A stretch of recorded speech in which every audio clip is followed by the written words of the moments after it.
Several former employees are now suing the city of Atlanta. All 7 claim their financial records were illegally taken and made public by the city's Office of the Inspector General. Atlanta News First, Yasmina Alston is live at City Hall with this exclusive story.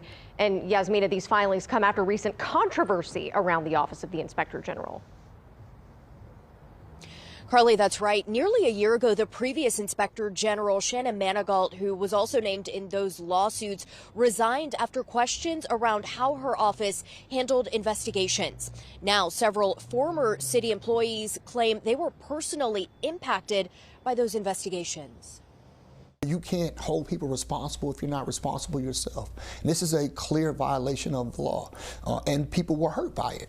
Attorney Michael Sterling is representing 7 former City of Atlanta employees who have filed lawsuits against the city over what they say was the unlawful seizure of their private financial records by the Office of the Inspector General. I got a copy of the filings, which allege between 2022 and 2024, the OIG repeatedly issued subpoenas for those bank records without giving proper notice, resulting in the former employees being publicly named in connection with investigations being done by the office and causing reputational harm before any findings were made. Some of them were part of reports or news releases that the OIG's office put out, so their reputations were tarnished because the assumption is if the OIG is issuing a subpoena for your records that you've done something wrong.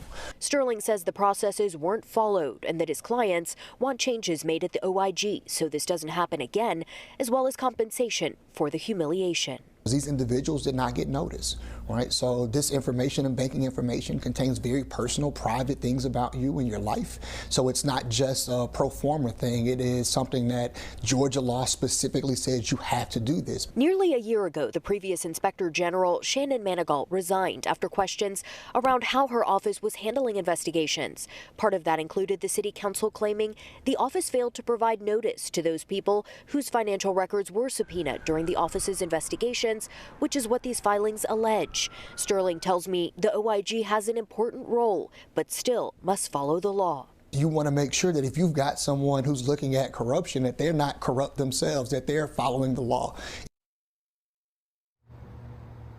And in November, the OIG said they were making changes to its case review and reporting processes. Meanwhile, I have reached out to the mayor's office as well as the OIG for a comment or response to those lawsuits. We'll update you once we hear back.